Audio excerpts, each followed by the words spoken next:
You're listening to 97.3. 97.3 in the UK, and hopefully you're hearing us in Canada live on the website www.brfm.co.uk. I'm Andrew Cross, I'm here with Sarah Gwynne, and we're with Mike Cavanaugh. You still there, Mike? I'm here. Yes. Sarah's worked twice, can you believe this? That's Sarah, my co-presenter, Sarah Gwynne. Hey, how are you? Hi, I'm fine, thanks. So, let's talk about your music. So you've released 2 albums, is that right? Both in 2012, last year? That's right, yep. First album was called Hold On, released in February. So, what type of style of music is Hold On? What's the essence of the album? I guess it's, acoustic singer-songwriter, slight pop feel. It was really just the first batch of songs I had, really, when I started writing, around 17. And I don't think I've ever had a more creative span, or maybe creative's not the right word, but productive. I had so many songs, and I just basically, for the first album, just tried to pick the best 10 or 11 Cool. of the bunch that I was writing, and just recorded them. It's not too much thought going into it, other than I just wanted to get them recorded. I had them all. I had some bad quality recordings, and I just wanted to get something that was a little more professional and that I could actually feel good about, giving to people, basically, putting out there. What impresses me most is the lyrics. The lyrics are very honest, very heartfelt. It's as if you're pouring your heart out to the world. Would that be an accurate description? Yeah, I suppose it is. I only really ever write when I have to, when I feel like I have to. When I feel like I have to get something out, or when I guess, sort of express things that I can't really seem to express in any other way. So, yeah, I'd say that's true. What You're Doing to Me, was that the first single released off the album? Yeah, it was.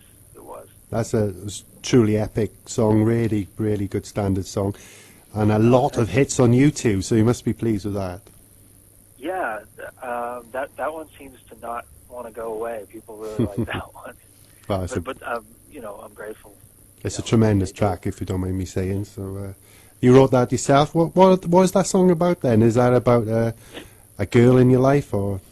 Yeah, I'm not big on really dissecting too much of my music, just because I guess I like to let it speak for itself. But yeah, it was one of my first sort of big breakups, I guess, if you will. That looking back now is kind of almost seems silly, but at the time it was painful, I guess, and I certainly felt the need to write about it. We've all been there, saying we are first person who's broken up with. How old are you, Mike? I'm 27. Oh. 27. So young, so much talent, so much angst. Thank you. And we've seen the photos, and you're impressed with Mike's good looks as well. Yeah, I did say earlier he was very beautiful. She actually said it's nice to have a good-looking bloke on the programme, which is fair enough. But let's talk about Lovely Lonely Place. So, obviously, after the first album, you had, another 10 or 12 tracks to release. And was there any difference in this album to the first one? Was it? Yeah, I think a lot of the subject matter, I guess, is the same, but I definitely felt like I'd grown since the first album, for sure. I had more of an idea of what I wanted. Where the first album was kind of like, okay, I just want these to record these songs. The second album was more thought out, more, okay, what do we want to do here? What do I want to do with these songs? And I definitely think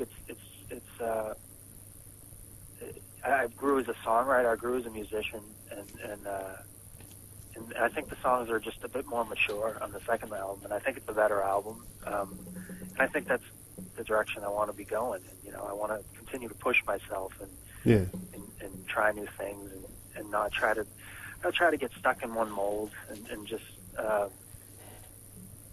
I'm proud of Lovely Lonely Place, for sure. I worked with a great producer on that album, which Dave. His name's Dave Campbell, and we've become good friends. And I look forward to working with him again. Cool. Who were your musical influences? Who sort of, as you were growing up, did you listen to, or your parents subjected you to listen to, and sort of influenced your music? Yeah, the Beatles were the first. Lots of people say that. Classic, Lots of yeah. people. That I became obsessed with later in life. In high school, the Beatles got me through high school.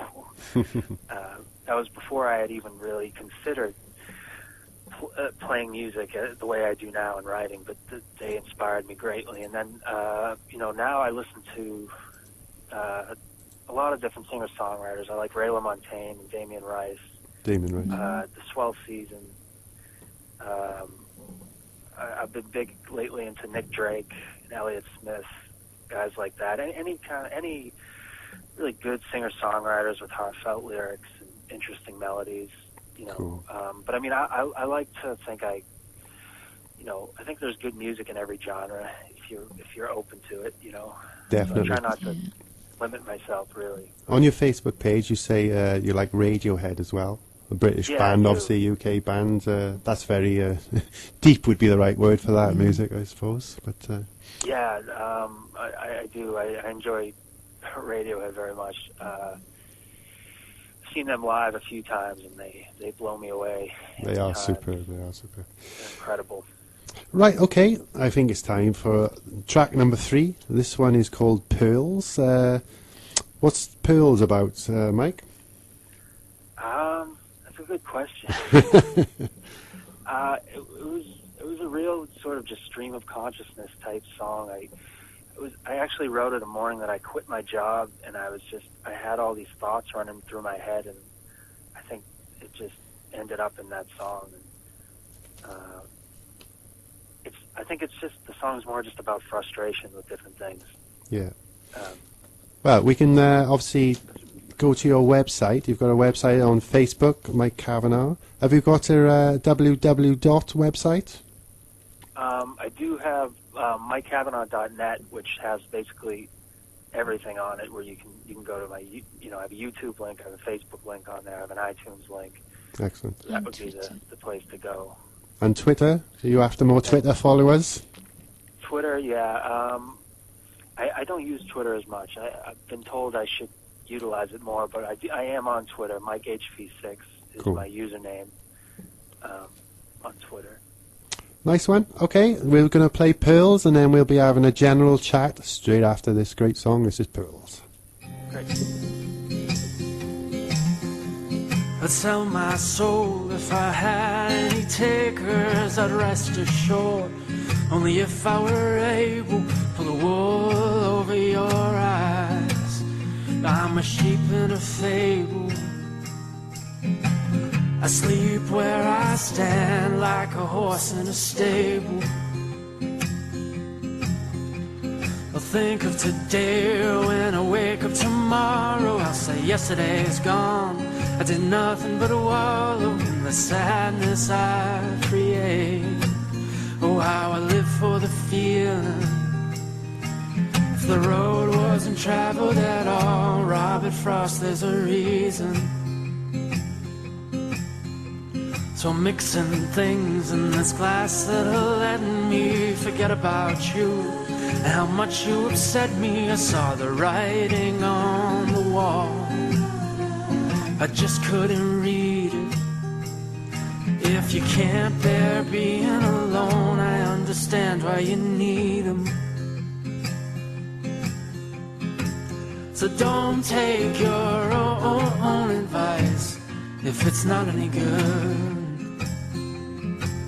'Cause I'd pay overpriced for pearls if I could. So you're listing traits that I have, you're saying they get me nowhere fast in a world that's gonna convict me of everything that I'm not. Well, now I know what you're saying. When I'm no longer calling the shots, I'll go rest in my grave. Figures round up and down, you're taking your chances, and the dollar bill's gonna bring you future advances. If this is all we are, well, maybe money's the answer. But when you look up out at the stars, don't money feel like a cancer? So don't take your own advice if it's not any good. 'Cause I'd pay overpriced for pearls if I could. So don't take your own advice if it's not any good. 'Cause I'd pay overpriced for pearls if I could. So won't you make me happy, won't you make me proud? Won't you tell me that you can't live without my love, my love? Won't you make me happy, won't you make me proud? Won't you tell me that you can't live without my touch, my touch? So won't you make me happy, make me proud? Tell me you can't live without my love, my love. So won't you make me happy, won't you make me proud? Tell me that you can't live without my love, my love, my love.